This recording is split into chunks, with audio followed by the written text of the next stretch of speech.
24 घंटे तुम्हारे हैं, उसमें से 2.5 घंटा बाबा का है। दिल से उसको सुनो, धारण करो, प्रार्थना करो कि बाबा हमारी ऐसी कृपा करना कि हमारे जीवन में भी हम एक बार यजमान पद ग्रहण करें। और ऐसे ही शिव महापुराण की कथा अपने बिहार में होती है। भानुमति ने रामनाथ से कहा कि बच्चे कभी नहीं बोले कि हमको भोजन चाहिए, बच्चों ने कभी नहीं कहा कि हम भूखे हैं। बच्चों को भोजन मिला तो ठीक, और भोजन ना मिला तो ठीक। वो नहीं कह रहे हैं कि हमको भूख लगी है, हमको प्यास लगी है, या हमको भोजन ला कर दो, या हमको कुछ ला कर दीजिए। वो नहीं बोल रहे।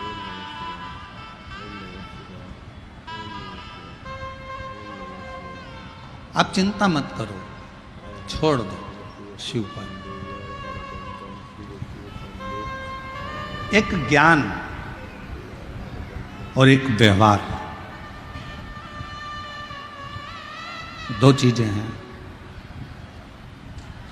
एक ज्ञान और एक व्यवहार, ये दो चीजें हैं।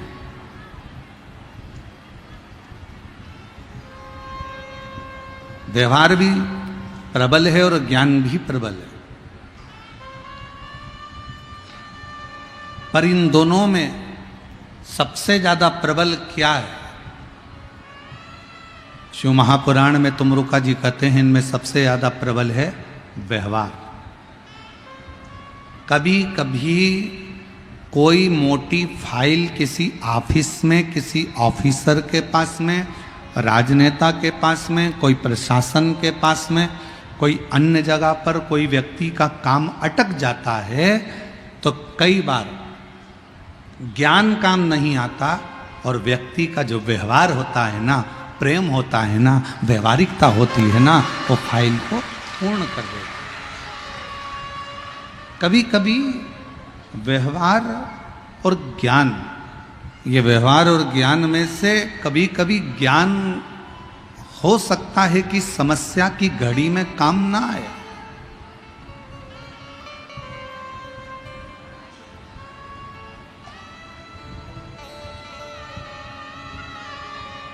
और कभी कभी व्यवहार काम आ जाता है।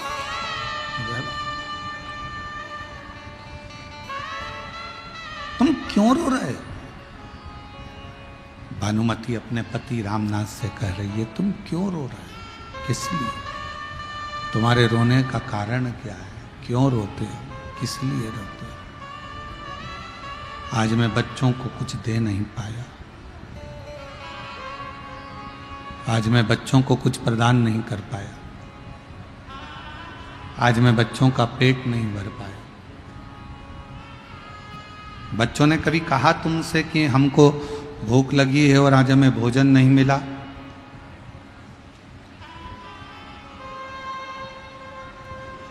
बच्चों ने नहीं कहा ना, तो फिर क्या रोना?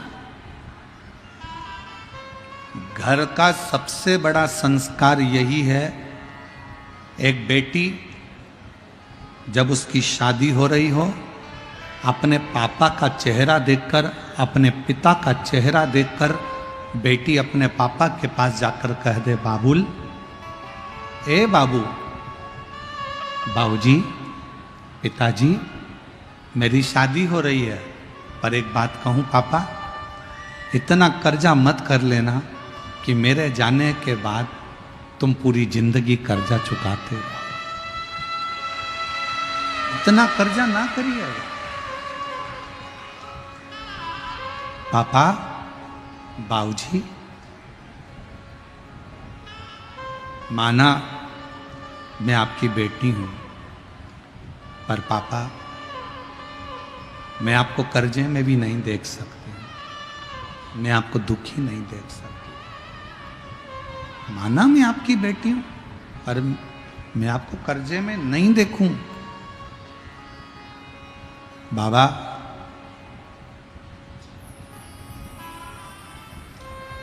दुनिया कहती है कि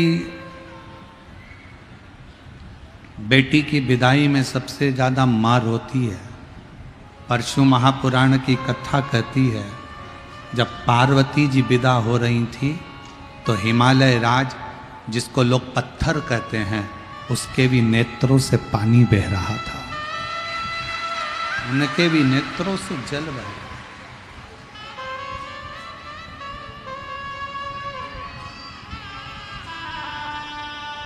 बेटा माँ को प्रिय होता है और बेटी पापा को, उसके पिताजी को प्रिय होती है, उसके बाबुल को प्रिय होती है,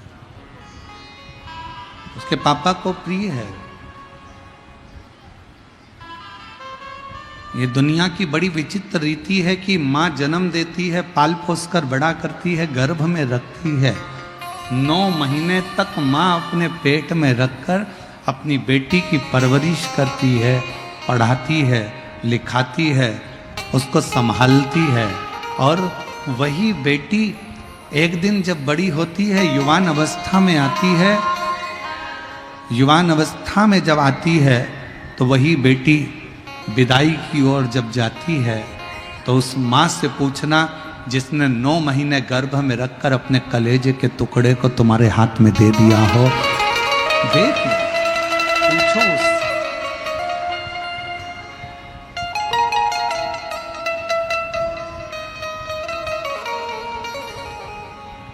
और कैसो अमीर साहूकारो म्हारा बाबुल, बेटी धरी ना जाए। अरे मांग काटी का बाबुल हमको दीजे, और चूड़ी रतन जड़ायो रे म्हारा बाबुल, बेटी धरी ना जाए।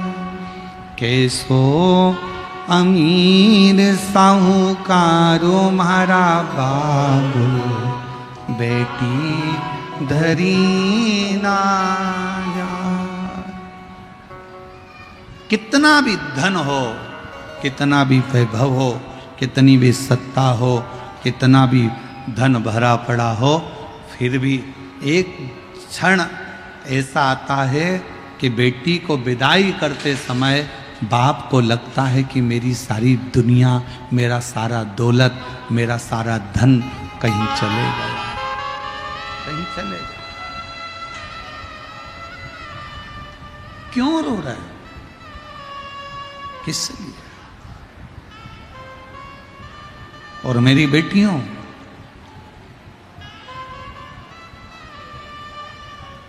लोग कहते हैं कि बेटा पिंडदान करेगा तो माँ बाप को मोक्ष मिलेगा।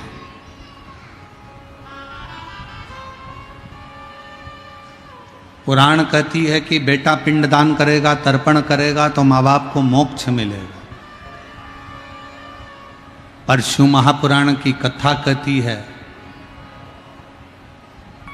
बेटा एक कुल को तारता है, बेटी 2 कुल को तारती है। सारी पुराणे कहती है कि बेटा पिंडदान करेगा, तर्पण करेगा, तिलांजलि करेगा, तब माँ बाप को मोक्ष मिलेगा। शिव महापुराण की कथा कहती है माँ बाप का सबसे बड़ा मोक्ष कब होता है? जब वो अपनी बेटी का कन्यादान अपने हाथों से करते हैं।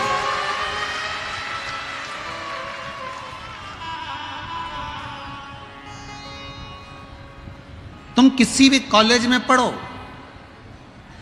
तुम कितनी अच्छे स्कूल में पढ़ो, तुम्हारी दोस्ती चाहे किसी से भी हो, हमें दिक्कत नहीं है। पर बेटियों से निवेदन है, कितना भी अच्छा कॉलेज मिल जाए, कितनी भी अच्छे दोस्त मिल जाए, कितनी भी अच्छी तुम्हारी नौकरी लग जाए, पर एक बात याद रखना कि अपने माँ बाप को कन्यादान का मौका जरूर देना। किसी एरे गिरे नत्थु केरे के साथ मत चले।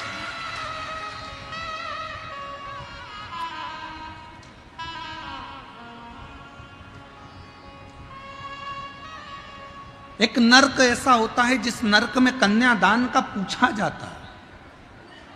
हमको बिहार की रीति रिवाज नहीं मालूम, पर हमारे यहाँ का रीति रिवाज है हमारे यहाँ का रीति रिवाज है, जब लड़की का कन्यादान करा जाता है तो आटे की एक लोई बनाई जाती है। इधर बिहार का तो हमको नहीं मालूम। आटे की एक लोई बनाई जाती है, उसके अंदर कुछ रख दिया जाता है, सोना चांदी रुपया पैसा, और लोई बनाकर जब कन्यादान होता है तो उस लोई को रखा जाता है, लड़के का हाथ नीचे रखकर फिर कन्यादान बाप करता है। बोलो इधर होता है कि नहीं होता, हमको नहीं मालूम, पर हमारे उधर की रीति है।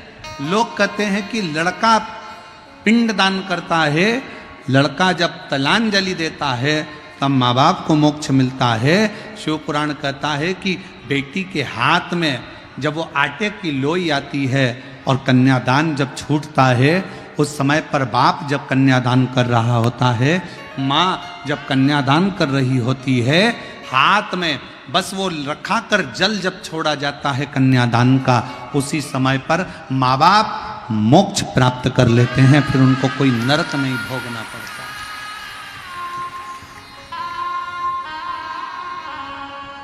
फिर उनको कोई नरक नहीं भोगना पड़ता।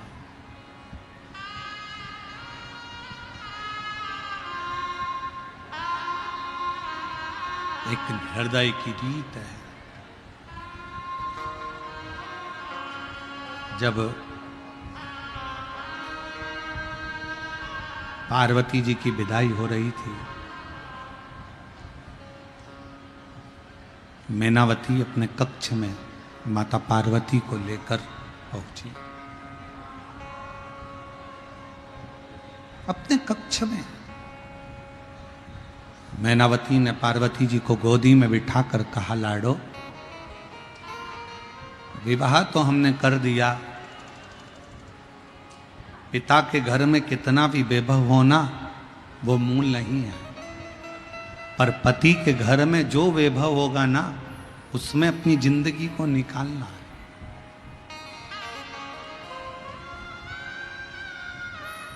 एक अच्छे बेटे की परीक्षा कब होती है? जब उसकी पत्नी आ जाती है, शादी हो जाती है, तब बेटे की सही परीक्षा होती है। बेटी की सही परीक्षा कब होती है? जब वो युवान हो जाती है, जवानी अवस्था में आ जाती है, और उस समय पर बेटी की परीक्षा होती है कि ये माँ बाप के अनुसार चल रही है या किसी अन्य लड़के के चक्कर में अपने माँ बाप को ठोकर मारकर जा रही है। बेटे की परीक्षा होती है जब उसकी शादी होती है, बहू आ जाती है। बेटी की परीक्षा होती है जब वो जवान होती है, युवान अवस्था में आती है। एक पति की परीक्षा जब होती है, जब पत्नी बीमार पड़ती है और पति उसकी सेवा में लगता है। और पत्नी की परीक्षा तब होती है जब पति के पास कुछ नहीं रहता और वो कदम से कदम मिलाकर अपने पति को धीरज बंधा देती है, तब पत्नी की परीक्षा होती है।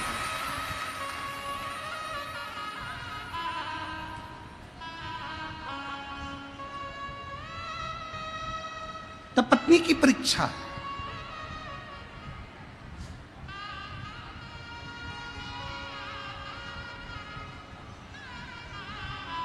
पार्वती जी ने माता को कहा, माँ आप चिंता ना करें, मेरे माँ बाप के जो संस्कार हैं वो मेरे सम्मुख में रहेंगे। सम्मुख।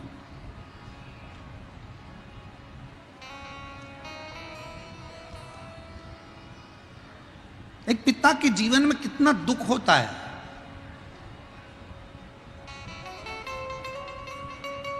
एक माँ के जीवन का जो दुख है वो माँ आंसू बहाकर निकाल देती है, पर बाप रोता भी नहीं है सा। उसके जीवन का जो दुख है वो खुद जानता है।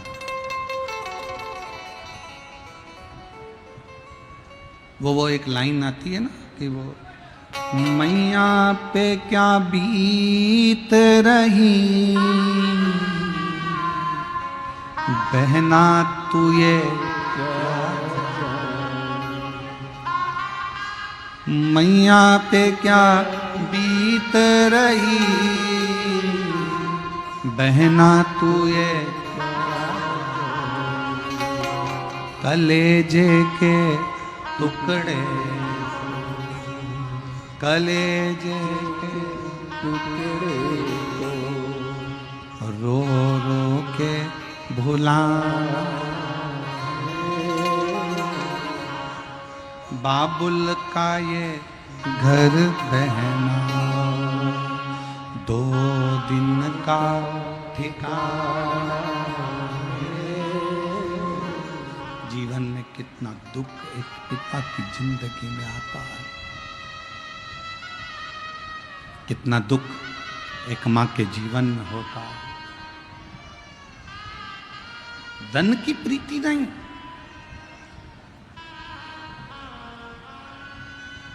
ज्ञान और व्यवहार, ये 2 है। ज्ञान और व्यवहार 2 है। कभी कभी ज्ञान पढ़ा कि पढ़ा रह जाता है और व्यवहार काम आ जाता है। कभी कभी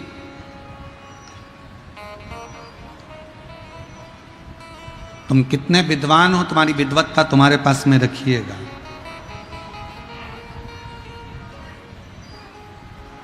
तुम कितने विद्वान हो, तुम्हारी विद्वत्ता तुम्हारे पास रखिएगा। कभी कभी एक अनपढ़ व्यक्ति भी सही कार्य कर कर चला जाता है और विद्वान पढ़े लिखे भी कई बार धरे की धरे रह जाते हैं। फिर निवेदन करूं, तुम्हारे पिताजी 10वीं पढ़े, 5वीं पढ़े, 6ठी पढ़े कि बिल्कुल नहीं पढ़े, अनपढ़ हैं। तुम्हारी माता 8वीं पढ़ी, 10वीं पढ़ी कि कॉलेज पढ़ी कि बिल्कुल अनपढ़ है। तुम्हारे माता पिता भले नहीं पढ़े पर तुम्हें तुम्हारे माँ बाप ने पढ़ा लिखा कर बाबू तो बना दिया। ये सामर्थ्यता, ये उसकी सामर्थ्यता है। वो 8वीं तक पढ़ी है, वो 5वीं तक पढ़ी है, वो अनपढ़ है, वो अंगूठा टेक है, पर उसने अपने बच्चों को तो पढ़ाया है। अब देखा ये जाएगा, वो अंगूठा टेक माँ, वो अंगूठा टेक पिता अपने बेटे को इंजीनियर, डॉक्टर, अपने बेटे को सब कुछ बना देता है। एक दिन अच्छे औहदे पर ले जाकर उसकी नौकरी भी लगवा देता है। देखना तो ये पड़ेगा कि वो अंगूठा टेक माँ और अंगूठा टेक बाप ने अपने बच्चे को इंजीनियर बना दिया।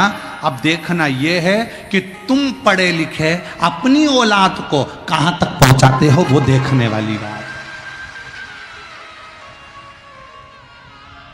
वो देखने वाली बात। माँ घर में काम कर रही है तो भी बच्चे पर ध्यान रख रही है, माँ घर में रसोई बना रही है तो भी बच्चे का ध्यान रख रही है। और एक आज के जमाने के पढ़े लिखे लड़के, पढ़े लिखी लड़कियां जब विवाह हो जाता है तो उनको बच्चों को संभालने के लिए एक आया की जरूरत पड़ती है। बच्चों को संभालने के लिए आया की जरूरत है जो बच्चे को संभाले। झाड़ू लगाने के लिए झाड़ू वाली की, बर्तन वाले के लिए बर्तन मांजने वाली की, कपड़ा धोने वाले की, झाड़ू पोछा करने वाले की, रसोई बनाने वाले की, पूरे घर में सारे नौकर चाकर की जरूरत पड़ती है।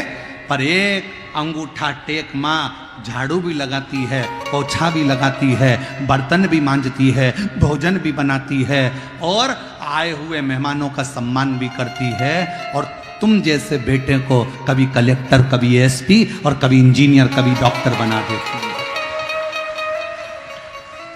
उसको नहीं आता कुछ भी, वो नहीं जानती, ज्यादा पढ़ा लिखी नहीं है। और सही बोलूं ना मेरी बहनों, ओ मेरी बिहार की जीजियों, कई मेरी जीजियां तो ऐसी आज भी बैठी हुई हैं और आज भी भारत की भूमि पर ऐसी माताएं हैं, ऐसे पिता हैं जिनको आज भी स्क्रीन टच मोबाइल चलाना नहीं आता, आज भी है। और स्क्रीन टच तो जाने दो, कीपैड पे भी कोई फोन लगा कर देगा तो बात कर लेगी, नहीं तो वो नंबर दबाना भी नहीं जानती। ये जो पीढ़ी है ना, जिसका दर्शन आज तुम कर रहे हो ना, ये पीढ़ी का दर्शन आने वाले समय में नहीं होगा। आने वाले समय में तो ऐसे बच्चे पैदा हो रहे हैं कि जब तक उनके हाथ में मोबाइल नहीं दो तब तक मुंह में एक निवाला नहीं लेते हैं।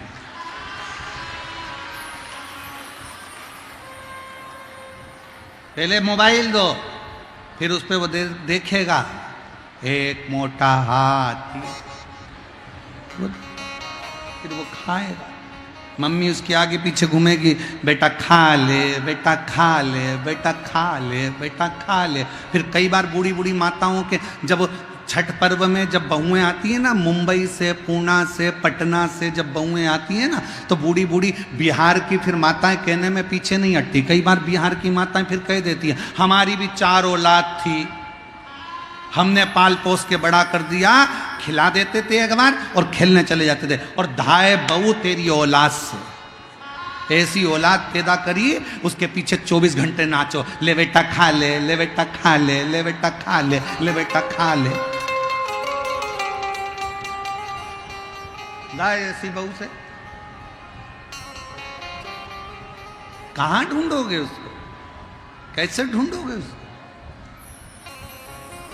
आज भी वो अंगूठा टेक माँ, आज भी वो अंगूठा टेक पिता अपने बच्चों के लिए सब कुछ करना चाहता है, सब कुछ।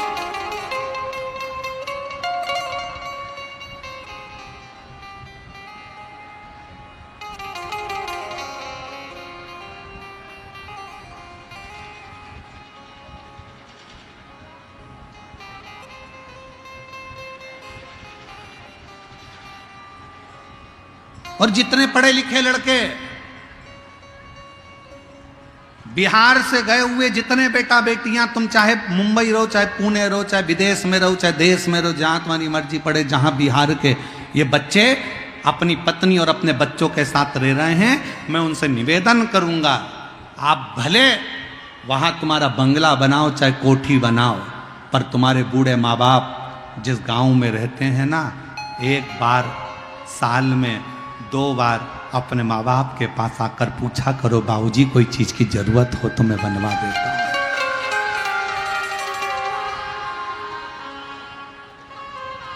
कुछ नहीं चाहिए, कुछ नहीं। कितनी मां बैठी है जो अपने बेटे से बोली एक बार, मेरे को साड़ी दिला, मुझे हाथ की चूड़ी दिला। जितनी मेरी जीजियां बैठी हैं, इन्होंने कभी अपने बेटों से नहीं कहा कि मुझे साड़ी दिला, मुझे चूड़ी दिला। पति से जरूर बोली, पर अपने बेटों से नहीं बोली। और उल्टा बेटों को जरूरत पड़ी तो माँ ने अपनी अलमारी खोलकर निकाल कर दे दिया, पर माँ ने कभी अपने बच्चों से नहीं कहा कि मुझे कुछ दिलाओ, मुझे नहीं चाहिए। एक माँ कहती है मेरे पास में सब कुछ है, मेरा पति है मेरे पास में, मेरी दौलत है मेरे पास में, और मेरा ये परिवार मेरे पास में है, तो मैं क्या करूंगी इस संपदा का, क्या करूं उसको? संपदा का क्या करना है मुझे? शिव महापुराण की कथा कहती है, ज्ञान का अभिमान ना करिए, ज्ञान का अभिमान ना करिए, कुछ काम व्यवहारिकता में करने का प्रयास करिए। तुम्हारे पापा नहीं पढ़े लिखे, अपना ज्ञान अपने पास में रखिए। तुम्हारी मम्मी नहीं पढ़ी लिखी, अपना ज्ञान अपने पास में रखिए। तुम्हारे घर के बुजुर्ग नहीं पढ़े लिखे, अपना ज्ञान अपने पास में रखिए। कभी कभी अगर माँ बाप के पास में आकर बैठो, बुजुर्गों के पास में आकर बैठो, तो ज्ञान की चर्चा नहीं, व्यवहारिकता की चर्चा होना चाहिए। मम्मी आपके हाथ का भोजन अच्छा लगता है, पापा आप थोड़ा बैठा करो, पापा को माँ को थोड़ा हृदय लगाने का प्रयास करो,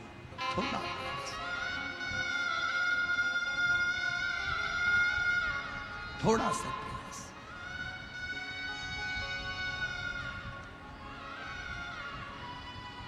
आज का जमाना बड़ा प्रोफेशनल हो गया है, लोग रिश्ते भी केवल तब तक निभाते हैं जब तक उनको तुम्हारी जरूरत पड़ती है, उसके बाद लोग रिश्ता निभाना भी बंद कर देते हैं। आज का जमाना प्रोफेशनल हो गया, जरूरत है तो रिश्ता है, जरूरत खत्म और रिश्ता खत्म।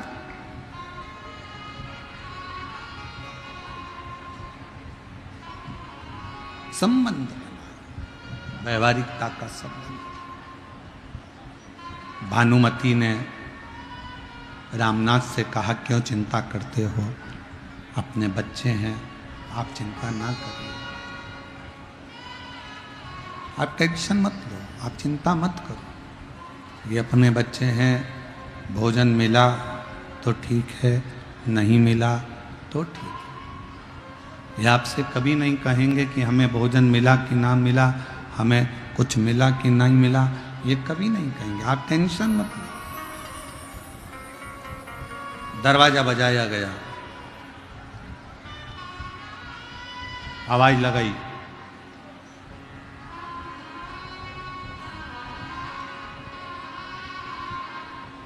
कौन है दरवाजे पर? गांव के लोग आकर खड़े होकर कहते हैं कल शिवरात्रि है। पूरे गांव के लोगों के घर से एक एक लोटा दूध आएगा, सबको शंकर भगवान पर चढ़ाना है।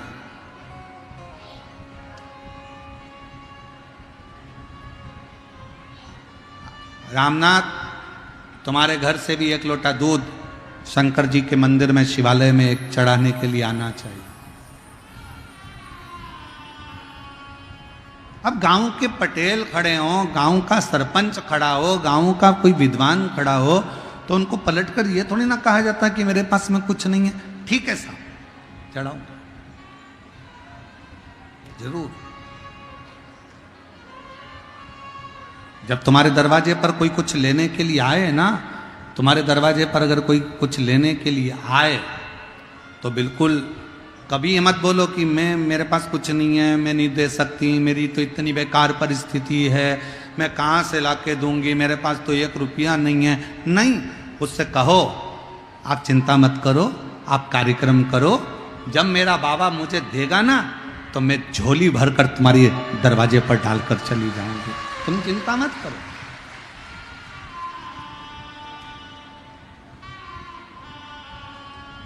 क्यों टेंशन लेना, क्यों चिंता करना? किस बात की चिंता करते हो? आप परेशान मत हो। दरवाजा बजाया गया, गांव के लोगों ने आकर कहा कि रामनाथ, रामनाथ, कल शिवरात्रि है और सबके घर से 1 लोटा दूध आएगा, शंकर भगवान को सब अपने अपने घर से लाकर चढ़ाना है, शिवरात्रि का त्यौहार मनाना है, शिवरात्रि का त्यौहार मनाना। रामनाथ ने कहा ठीक है प्रभु। सब चले गए गांव के लोग। पत्नी और पति को रात भर नींद नहीं आ रही, पूरी रात हो गई, चिंता में पड़े पड़े, टेंशन में पड़े पड़े, पूरी रात हो गई, पूरी रात। बच्चे सो रहे हैं। पति ने, रामनाथ ने अपनी पत्नी से कहा कि बच्चे 2 दिन के भूखे हैं, उनको भोजन नहीं मिला तो दूध कहां से लाऊंगा?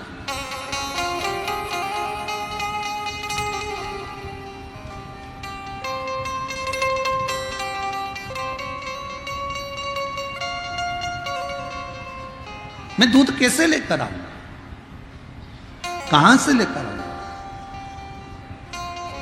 पत्नी कहती है क्यों चिंता करते हो, 2 दिन भूखे रहे ना, कल भी भूखे रहेंगे, शिवरात्रि का व्रत हो जाएगा।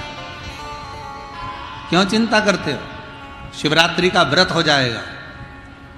दूध नहीं मिलेगा तो जल ही चढ़ा देंगे। गांव के लोग क्या कहेंगे? सारे घर से 1-1 लोटा दूध आना है और गांव के लोग क्या कहेंगे? पत्नी कहती आप चिंता मत करो, आप अपना विश्राम करो। ये धर्म पत्नी होती है।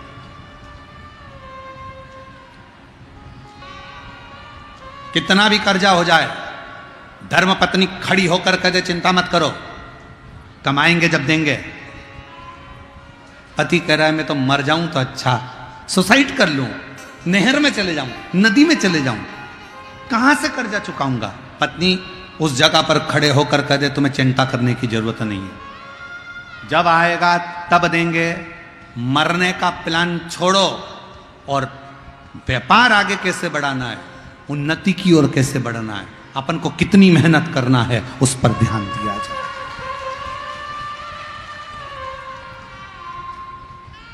उस पर ध्यान दिया जाए। पर हम लोग बहुत बड़ी गलती कर देते हैं। जब हम कर्जे में डूब जाते हैं, जब दुख में डूब जाते हैं, जब बहुत तकलीफ में आ जाते हैं, तो कहीं हाथ दिखाने के लिए जाते हैं, कहीं पत्रिका दिखाने के लिए जाते हैं, कहीं कुछ दिखाने के लिए जाते हैं, कहीं अपना भाग्य दिखाने के लिए जाते हैं। कहीं मत जाओ। जब दुख की घड़ी हो, अपने परिश्रम को, अपनी मेहनत को 4 गुना बढ़ाओ। इतनी मेहनत, इतना परिश्रम करो, इतनी मेहनत करो।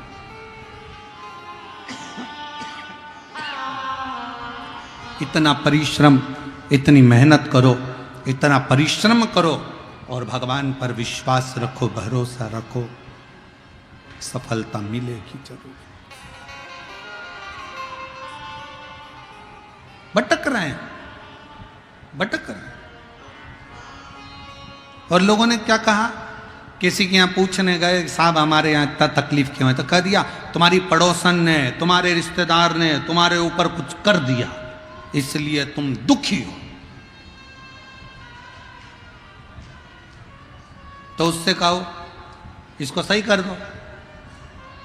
जो पड़ोसन ने हमारे ऊपर करा, तुम पड़ोसन पे कर दो, करो तो सही। भाई, संसार में किसी की सामर्थ्यता नहीं है कि कोई किसी के ऊपर टोना कर दे। किसी की सामर्थ्यता नहीं है। अगर टोना करने वाले होते तो बड़ी बड़ी फैक्ट्रियों वालों पर करते हैं। तुम्हारी छोटी सी पान की दुकान पर कोई टोना नहीं करता, जिसमें 10 रुपए की कमाई होती हो, 20 रुपए की कमाई होती हो, उसमें क्या टोना करेगा कोई। ये हमारे भाग्य का खेल है, ये हमारी किस्मत का खेल है। हम परिश्रम से थोड़ा सा डाउन हुए, इसलिए डाउन पर चलेगा।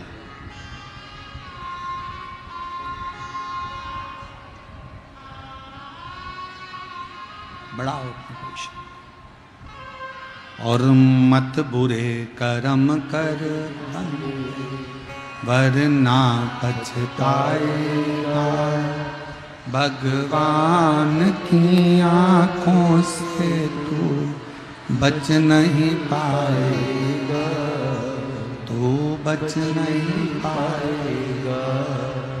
अरे ओ अज्ञानी मत कर नादानी, अरे ओ अज्ञानी मत कर नादानी।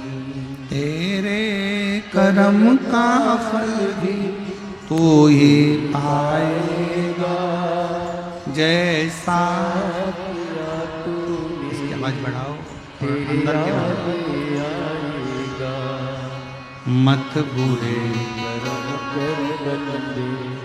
वरना पछताएगा। भगवान की आंखों से तू बच नहीं पाएगा, तू बच नहीं पाएगा। अपना परिश्रम पूर्ण रखिए। जब अपना परिश्रम पूर्ण होगा, संघर्ष पूर्ण होगा, तो फल जरूर मिलेगा। बहुत दूर दूर से आप लोग आए हैं कथा श्रवण करने के लिए, बहुत दूर दूर से आप यहाँ पहुँचे हैं कथा सुनने के लिए। परिश्रम कर कर ही तो पहुँचे हो, मेहनत कर कर ही तो पहुँचे हो। अब जब इतनी मेहनत कर कर इतनी गर्मी में आप कथा सुनने के लिए आए हो, तो मेरा भोले बाबा आपको क्या खाली लौटा देगा? मेरा शंकर भी तो कुछ ना कुछ देकर भेजेगा यहाँ से आपको। शिव दिए बिना नहीं भेज सकते।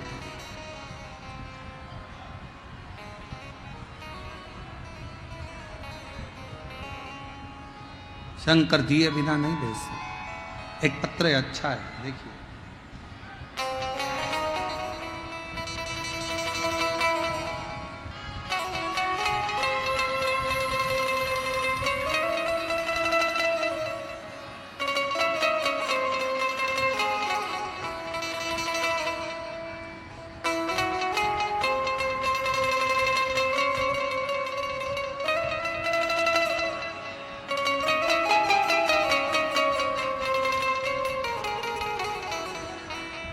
बबली पति श्वेत जायसवाल हैदराबाद में रहती हैं, हैदराबाद से हैं।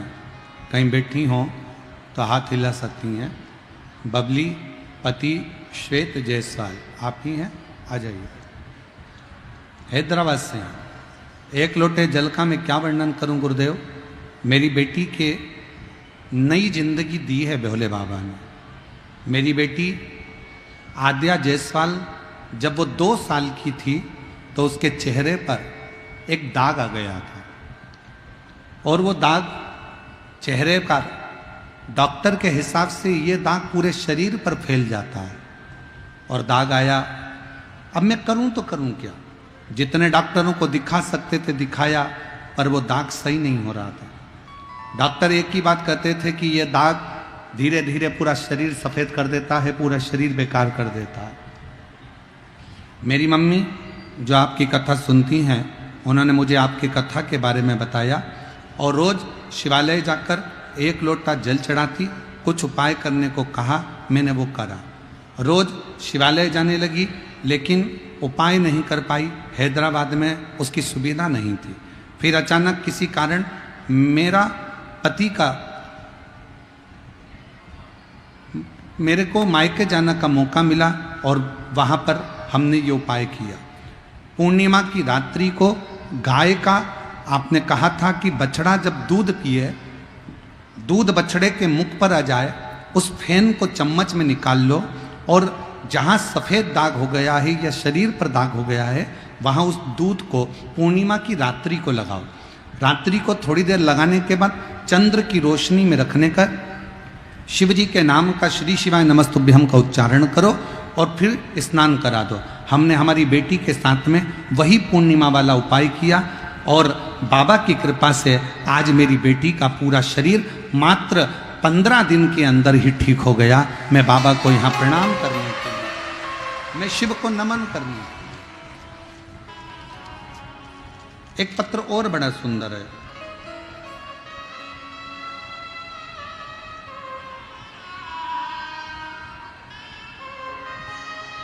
सुनीता देवी पति नरेश कुमार साहू, ग्राम राटन, पोस्ट बगरस, थाना बखरी, जिला बेगूसराय, बिहार की रहने वाली हूँ।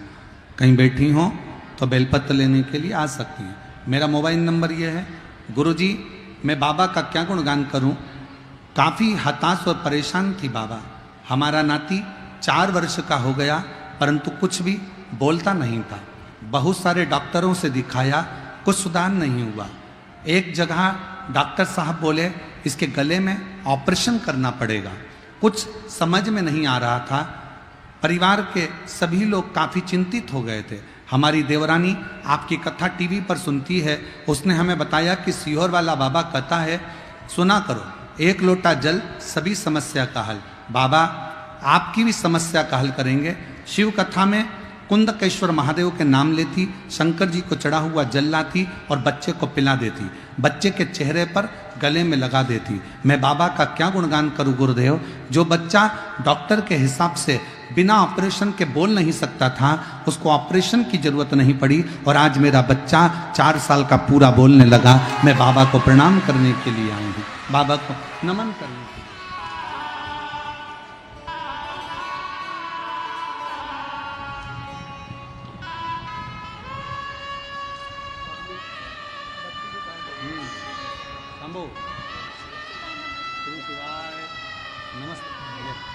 प्रणाम करो बाबा। बेटी के चेहरे पर दाग आ गया था, और डॉक्टर के हिसाब से वो पूरे शरीर पर फैलता जा रहा था, पर शिव कृपा से बेटी ने आकर पूर्ण तरह से शंकर पर समर्पित होकर आज पूरे शरीर का दाग समाप्त हो गया। एक बार जोरदार ताली बजाकर स्वागत।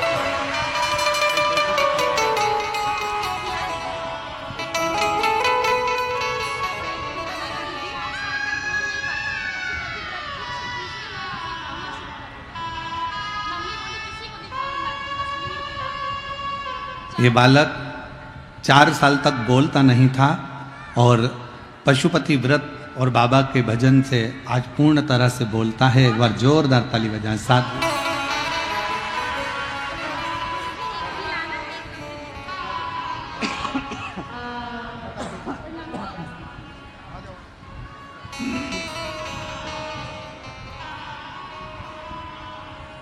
और लुटा दिया भंडार। काशी वाले ने कर दिया माला, काशी वाले जो जैसी भावना लाया वो वैसा ही फल पाया। नहीं खाली उसे लौटाया वो मन ही मन हर्षाया। और कर दिया माला काशी वाले लुटा दिया भंडार। काशी वाले शिव पर आश्रित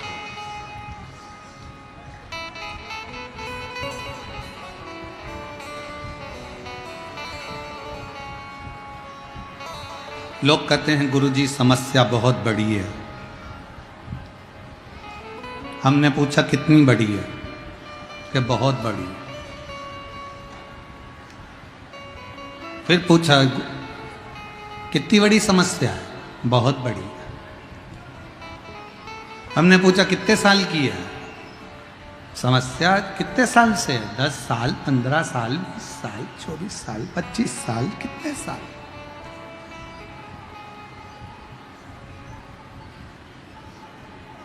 कहा गुरुजी बहुत समस्या, बहुत बड़ी समस्या।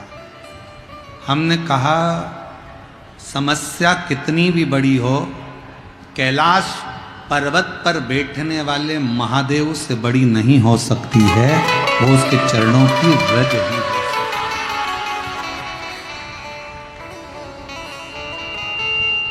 आप विश्वास रखकर अगर देवाधिदेव महादेव को एक लोटा जल चढ़ा रहे हो तो चिंता ना करिए।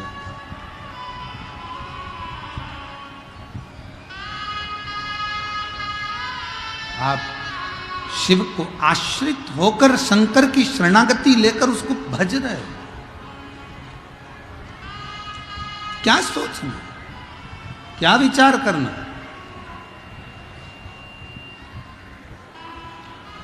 महाराज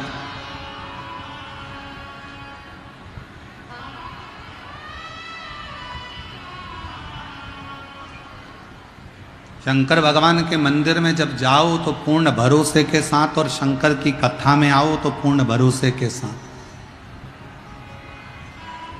हम आपसे भी कहेंगे, और जो 1 मई से 7 मई जयपुर में विद्याधर नगर स्टेडियम में जो जयपुर की पवित्र भूमि पर कथा होने वाली है, 1 मई से 7 मई दोपहर में 1 बजे से 4 बजे तक, हम जयपुर के भक्तों को, उनके आसपास के भक्तों को भी यही कहेंगे कि जयपुर की कथा में अगर आप आओ तो बाबा के विश्वास के साथ आना कि मैं 7 दिन में कुछ ना कुछ लेकर मेरे बाबा के दरवाजे से जाऊंगा।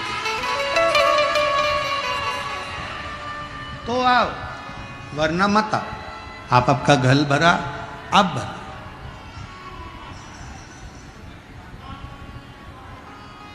आश्रित होकर चलो। एक पत्नी का सबसे बड़ा क्रम है वो अपने पति को बल दे। सीखो भगवान शंकर की कथा से।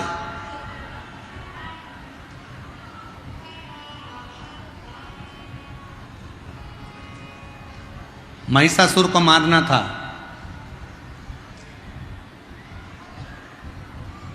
महिषासुर को मारना है। देवताओं ने एकत्रित होकर विचार करा कि इसको मारेगा कौन।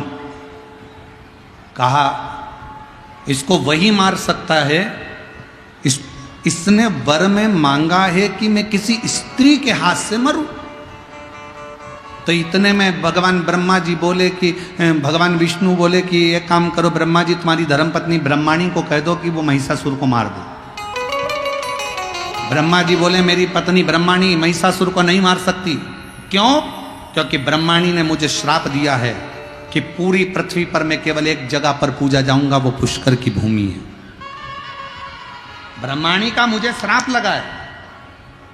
पत्नी अपने पति को अपशब्द कह रही है तो धर्म पत्नी कैसे महिषासुर को मार सकती है? तो ब्रह्मा जी ने कहा भगवान विष्णु से, आप लक्ष्मी जी से कह दो कि महिषासुर को मार दे। भगवान विष्णु ने कहा लक्ष्मी महिषासुर को नहीं मार सकती, क्योंकि लक्ष्मी ने मुझे श्राप दिया था कि घोड़े का मुंह लगेगा। जब वो सुंदर तैयार हो रही थी, मैं उसको देखकर हंसा तो लक्ष्मी जी ने मुझे कह दिया कि तुम मुझे देखकर घोड़े जैसे हंसे हो, इसलिए तुम्हें घोड़े का मुंह लगेगा। तो लक्ष्मी भी महिषासुर को नहीं मार सकती। तब भगवान ब्रह्मा और भगवान विष्णु ने कहा, शंकर भगवान आप पार्वती जी से कहो, पार्वती जी महिषासुर को मार सकती हैं, क्योंकि पार्वती जी आज तक शंकर भगवान से ऊंचे स्वर में बात नहीं करी है। पार्वती ने अपने अखंड सौभाग्य से सम्मानजनक बात करी। भगवान शंकर बोले मेरी पत्नी को तो क्रोध ही नहीं आता। शिवजी बोले मेरी पत्नी को गुस्सा नहीं आता। भगवान विष्णु ने कहा कुछ भी करो पर पत्नी को गुस्सा तो दिलाना पड़ेगा, चाहे कुछ भी हो जाए। तो शंकर भगवान कहने लगे मैं प्रैक्टिकल करके देखता हूं, तुम बताओ कि गुस्सा कैसे दिलाएं।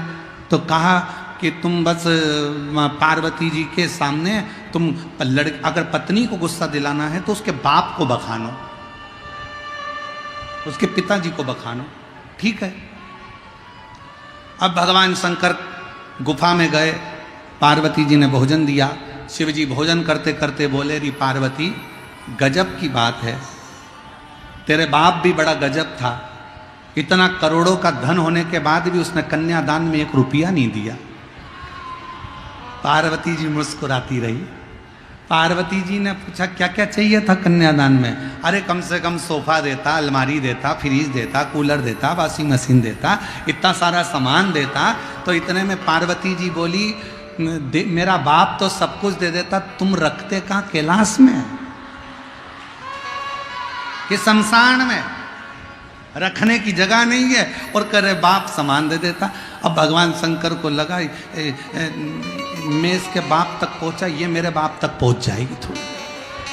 तो भगवान शिव ने सोचा मैं ये बात तो खत्म करूं। फिर भगवान ने बात पलटी और बात पलटकर भगवान शंकर ने कहा री पार्वती तेरा अगला जन्म हुआ था सती का, तू अपने पिता दक्ष प्रजापति के यहाँ गई थी, तेरे बाप ने तेरा सम्मान नहीं करा, आखिरी में तुझे जलकर भस्म होना पड़ा। इतने में तो पार्वती को आ गया क्रोध, बाहर निकली बर्तन रखने के लिए, सामने था महिषासुर और देखकर हंस दिया। इतने में तो जगदम्बा टूट पड़ी उस महिषासुर के ऊपर।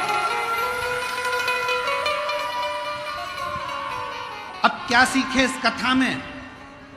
इस कथा से क्या सीखे तुम? कि झगड़ा किसका हो रहा था? जम के बोलो, पति और पत्नी का।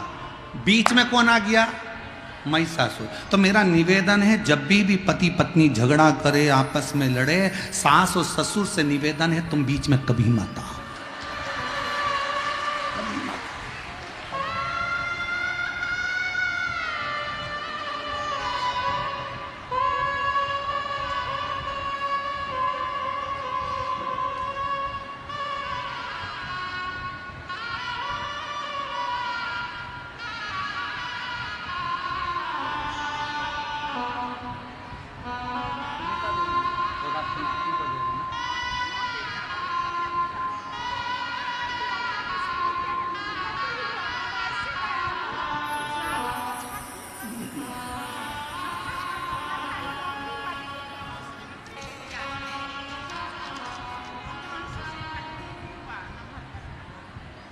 दीदी ने लिखा है मेरा नाती बोलने लगा और मेरा एक बेटा जो कई सालों से नौकरी की तलाश में था, नौकरी नहीं लग रही थी, तब मैंने पशुपति व्रत किया और बाबा की कृपा से हाई स्कूल सेकंड में भौतिक का शिक्षक बन गया।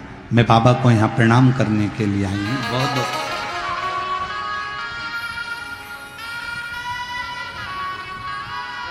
शिव कथा कर रही।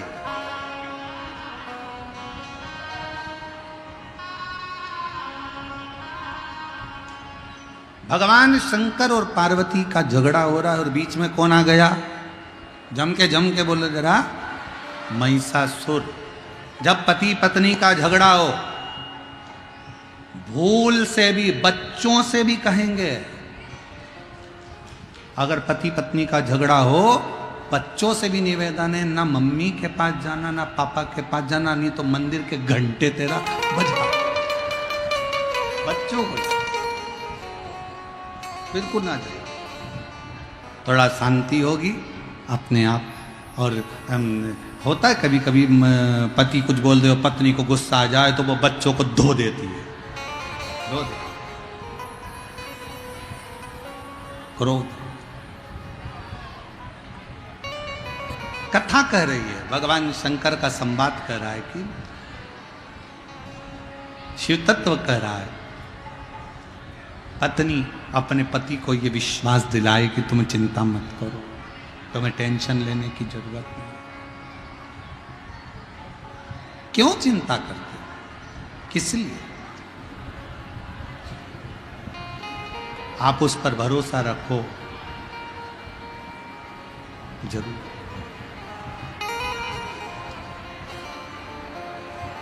आप उस पर विश्वास रखो, और जब आप उस पर भरोसा रखोगे तो शिव तत्व मिलेगा जरूर।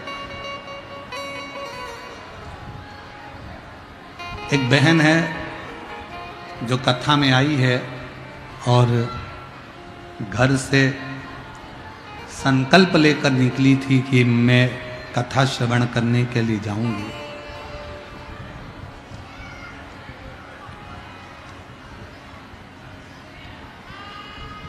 पंडाल में 3 दिन हो गए, उसको जगह नहीं मिली कहीं बैठने के लिए, तो कहीं बाहर रोड पर बैठी रहती है। और उसकी एक ही ललकता है कि किसी भी तरह से एक बार गुरु जी को देख लूं और व्यासपीठ को नमन कर लूं। महाराज,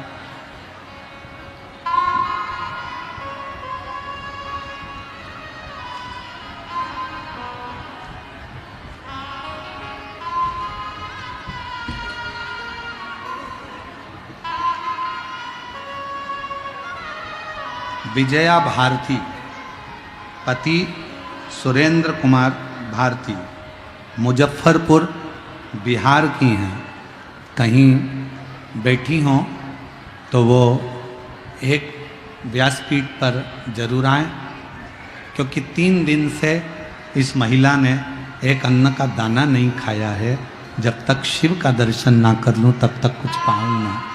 इसलिए मेरा निवेदन है, जहाँ बैठी हैं वो जरूर आएं और बाबा की अविरल भक्ति को हम तो कहेंगे। हमने बच्चों से कहा था उनको आगे ला के बिठा देना, क्योंकि इतने दिन से वो नियम लेकर आई हैं। अच्छा, उधर बैठी हैं। हम बच्चों से कहा था कि उनको पंडाल में ले जाकर बिठा दे। इतने दिन से बाहर बैठ रही थी, दर्शन नहीं मिल रहा था। दर्शन, शिव कथा कर रही है, एक विश्वास कर रहा है। महाराज, तुम जहां चाहो वहां शिव तत्व आपके नजदीक में, आपके नजदीक। और मेरे भोले तेरा सहारा है, मेरे भोले तेरा सहारा है, मेरी नैया का तू किनारा है, मेरी नैया का तू किनारा है। मेरे बाबा तुझे पुकारा है, मेरे बाबा तुझे पुकारा है, मेरी नैया का तू किनारा, मेरी नैया का तू किनारा। शिव को भजो वाहे, और होके नंदी पे सवार, सुन के भगतों की पुकार, श्रीनगरी से मेरे भोलेनाथ, सुन के भगतों की पुकार, होके नंदी पे सवार, काशी नगरी से मेरे भोलेनाथ, सुन के भगतों की पुकार, होके नंदी पे सवार काशी नगरी से आए सुन के भक्तों की पुकार होके नंदी पे सवार काशी नगरी से आए मेरे भोलेनाथ सुन के भक्तों की पुकार होके नंदी पे सवार काशी नगरी से आए मेरे भोलेनाथ। दोनों हाथों से ताली से बजाते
रमाए देखो डमरू बजाए कैसा निराला भोले रूप सजाए।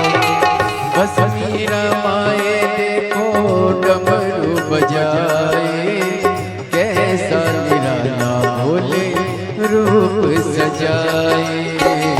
गले में है सरपोकार होके नंदी पे सवार काशी नगरी से आए हैं मेरे भोलेनाथ। सुन के भक्तों की पुकार होके नंदी पे सवार काशी नगरी से आए हैं मेरे भोलेनाथ।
मृगशाला पहने भोले जटाओं में गंगा, चम चम चमकता है माथे पे चंदा।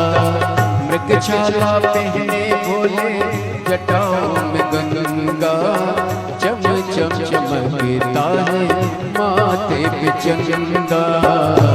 गौरा मैया करे सिंगार होके नंदी पे सवार, काशी नगरी से आए हैं मेरे भोलेनाथ, सुन के भक्तों की पुकार होके नंदी पे सवार, काशी नगरी से आए हैं मेरे भोलेनाथ।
भक्तों के ये तो बोले भगवान है।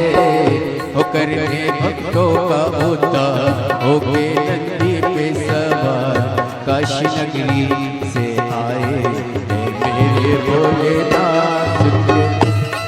पुकार होके नंदी पे सवार काशी नगरी से आए सुनते भक्तों की पुकार होके नंदी पे सवार काशी नगरी से आए मेरे भोलेनाथ। सुनते भक्तों की पुकार होके नंदी पे सवार काशी नगरी से आए मेरे भोलेनाथ। काशी नगरी से आए मेरे भोलेनाथ। काशी नगरी से आए मेरे भोलेनाथ। काशी नगरी से आए मेरे भोलेनाथ। काशी नगरी से आए मेरे भोलेनाथ। काशी नगरी से आए मेरे भोलेनाथ। काशी नगरी से आए मेरे भोलेनाथ। काशी नगरी से आए मेरे भोलेनाथ। काशी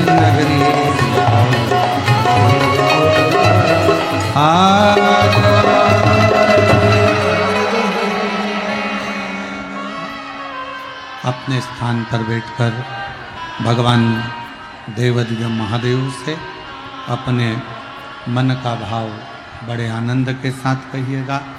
दिल से बाबा को प्रार्थना करिए और विनय करें, निवेदन करें। भगवान देवाधिदेव महादेव से प्रार्थना करिए, दिल से बाबा को अपने मन का भाव कहें। जहाँ जगह मिले वहाँ बैठ जाओ और हृदय से बाबा को प्रार्थना करिए, दिल से बाबा को निवेदन करिए।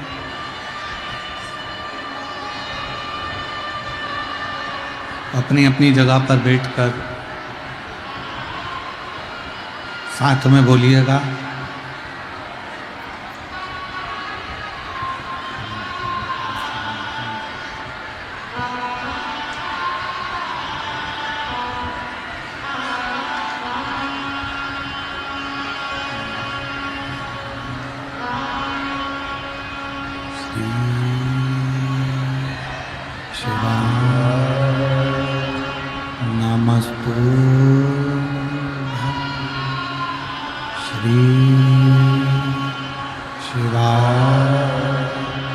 नमस्तु श्री